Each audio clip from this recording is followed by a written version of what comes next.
Jocko Willink and Leif Babin. Extreme Ownership. How U.S. Navy SEALs Lead and Win. Leadership can sometimes be extreme. This holds especially true if your mission is to secure the city of Ramadi, which, during the Iraq War, was one of the most violent battlefields in the country. You may be wondering, how is this relevant to you if you're not in the military? Luckily, the principles that underlie the success of Navy SEAL units can be applied to any team or organization that wishes to succeed in complicated tasks and difficult missions.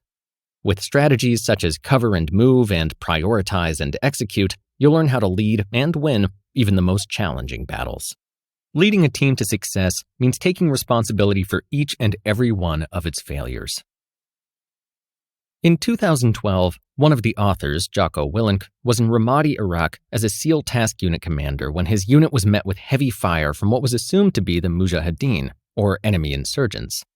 But as it turned out, it wasn't the Mujahideen at all.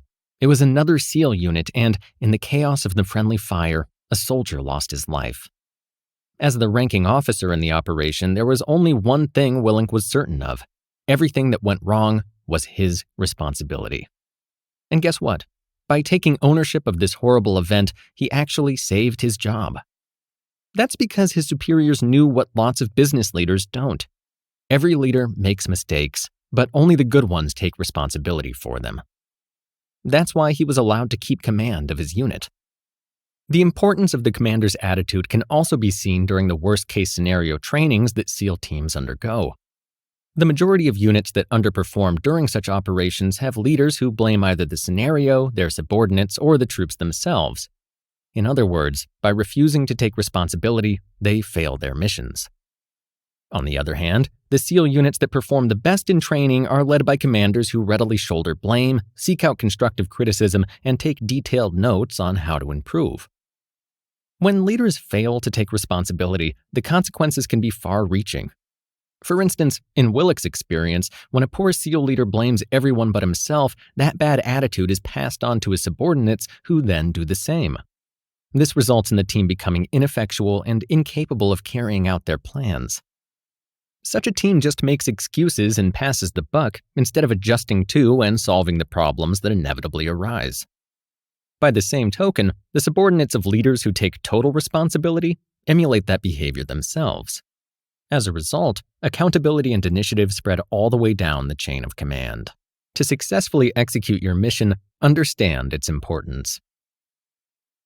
When Willink's military commanders told him that his elite, impeccably trained SEAL team would be fighting side by side with the newly minted Iraqi army, his first reaction was hell no.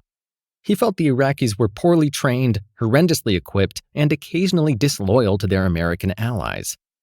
Nevertheless, he kept quiet and didn't share his negative feelings with his troops. How come?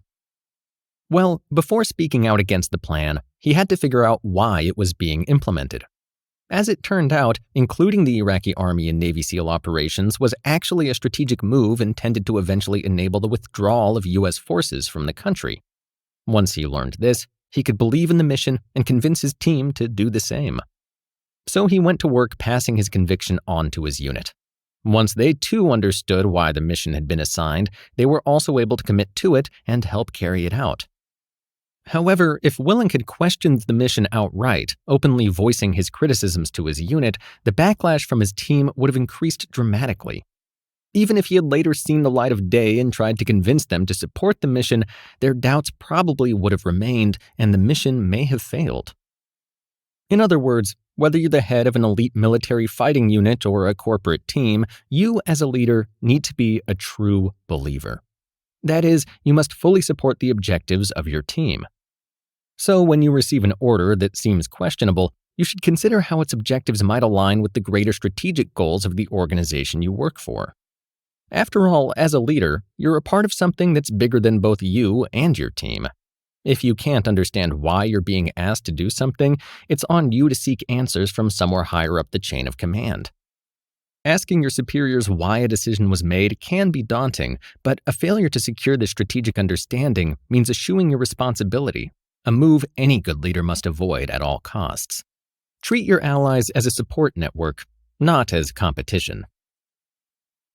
While carrying out a mission in the dangerous city of Ramadi, Iraq, the SEAL unit of one of the authors, Leif Babin, found itself deep in enemy territory with no backup. To get out, they had no option but to risk walking through the city in broad daylight. The chances of an enemy attack were sky high, but the team made it back to base unscathed. That being said, after the mission, Babin discovered that he had made an error. There was another SEAL team close by that could have offered cover for his unit. However, he had been so focused on the problems of his own team that he had never thought to ask for help.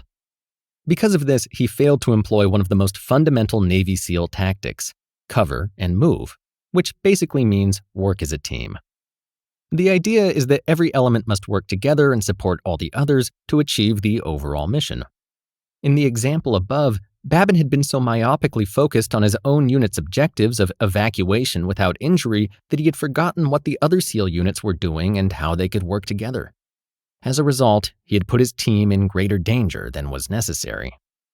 So, whether it's in a combat setting or a business context, leaders have to keep one eye on the mission at hand and one on the broader organization, including other teams that might offer strategic support. For instance, in Babin's work as a business consultant, he once noticed that different teams within the same corporation were blaming each other and competing against one another. They were an obvious violation of the principle of cover and move, which clearly states that internal teams should support one another and remember that the enemy is external, not internal. In other words, the competition isn't the guy in HR, but the other firms who are trying to steal your customers. Remain effective under pressure by setting clear priorities and acting upon them. It's midnight in Ramadi. The SEAL team has just left a building by moving onto what they thought was the roof of the building next door. However, this seeming roof turned out to be a mere tarp, and one SEAL has fallen through the covering and landed 20 feet below, injured and exposed. The unit itself is extremely vulnerable, deep in enemy territory without backup, with a wounded comrade and an enemy bomb at the building's exit. What should the leader do? Naturally, in this situation, a number of problems are competing for attention. That's why it's the leader's job to stay calm and decide on the best possible course of action. To do so, Babin thought back to his SEAL training and drew on a particularly useful principle: prioritize and execute. To remember this principle, SEALs verbalize it in the mantra, relax, look around, make a call. Even highly competent leaders will grow overwhelmed if they try to tackle every issue simultaneously, which is why it's essential to decide on the top priority and focus on it. Once that's done, the leader can move to the next priority and put his team's focus there. On that night in Ramadi, Babin's first priority was security. His second was reaching the wounded soldier, and his third priority was getting a head count of all his men. By taking a mental step backward to assess the scenario calmly, he managed to do his job despite the extreme pressure. Business leaders can use a similar approach. As a business person, you probably won't find yourself in life and death situations, but you can still benefit from prioritizing and executing. Here's how. In any given situation, begin by evaluating your highest priority. Once you've done this, simply and concisely communicate this priority to your team. Then seek input from key leaders around you on how to solve the problem at hand, and finally, focus your team's resources on executing this plan. After that, you can move to your next priority and repeat the process. But remember that as priorities shift, you need to be sure to communicate the change to your team too. Planning for success means comprehensively identifying and mitigating risks ahead of time. Just minutes before the launch of a SEAL operation to rescue an Iraqi hostage who was being held by al-Qaeda, Babin's intelligence officer told him that the hostage was not only surrounded by explosives, but also guarded by bunkered machine guns. In an instant, the operation's risk level skyrocketed. Nonetheless, Babin moved forward as planned because he had already accounted for this extra danger even before he knew it existed. As a SEAL unit commander, he'd already assumed the existence of such hazards. To do anything else would have been to ignore his total leadership responsibility in the situation. Factoring such potential risks into the comprehensive plans he'd prepared and outlined for his troops was simply due diligence. Indeed, he had put in place a series of steps to mitigate the risk of potential explosives and machine guns surrounding the target. Because of this thorough planning, there was no need to make a new plan or postpone the operation despite this substantial new intelligence. Such preparedness is so vital that Babin often uses this situation as a training scenario for SEAL recruits. He asks them a difficult question. Would you still have executed this mission after discovering these risks? And the correct answer is always yes. The lesson here is that leaders, regardless of context, should always take the time to generate a detailed plan that identifies, quantifies, and mitigates all known potential risks. Making such comprehensive contingency plans helps reduce risks in the future because every person in the operation knows exactly what to do if things go off the rails. This makes success more likely since your team is prepared for the unknown. But remember, there will always be some risks that can't be mitigated, which is why good leaders concentrate on the risks that can be controlled. Instead of resenting interference by your superiors, make sure you're giving them the information they need. When Babin and Willink were in Iraq as SEAL unit commanders, Babin would frequently burst into Willink's office demanding to know why their commanding officer was bombarding him with emails asking what Babin felt were stupid questions. Why was he being pestered in this way? Didn't the commanding officer know how many important things he had on his plate? To this question, Willink simply replied, "No, because you're not taking responsibility for telling him." This helped Babin eventually realize that the higher-ups weren't psychic. They were only asking about his operations because he hadn't given them sufficiently detailed updates. In other words, the commanding officer was just trying to get the information he needed to approve Babin's plans himself, pass them up the chain of command for final approval, and enable Babin to execute his combat missions. This realization taught him an important lesson. He had to check his own negative attitude and do his best to provide highly detailed operation planning documents to his superiors. However, many business leaders don't understand that this is necessary to maintain good relationships with their supervisors. Lots of leaders think that if their own boss isn't giving them the support they and their team need, it's the boss's fault. But what they really need to do is take a look in the mirror and remember that it's their own responsibility to provide the critical information their bosses need to give them support and make decisions. To put it differently, a good leader always pushes awareness of a situation both up and down the chain of command. Taking total responsibility as a leader means leading and influencing every person around you, whether they're a subordinate or a superior.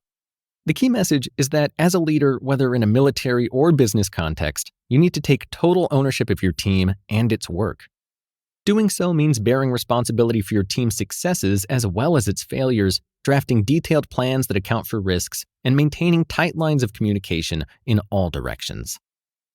And here's a bit of actionable advice that you can apply to your life. Decentralize command for effective management. As a general rule, people can't effectively manage more than 6 to 10 people directly. Nonetheless, many business leaders manage much bigger teams. Here, the Navy SEAL management principles can help. First, break your team down into sub-teams containing no more than 4 to 5 people, each with a designated leader. Make sure that these leaders understand the larger team's overall mission as well as its ultimate goal. Then empower your junior leaders to make decisions that help attain that goal on their own. This structure functions well without overwhelming you personally.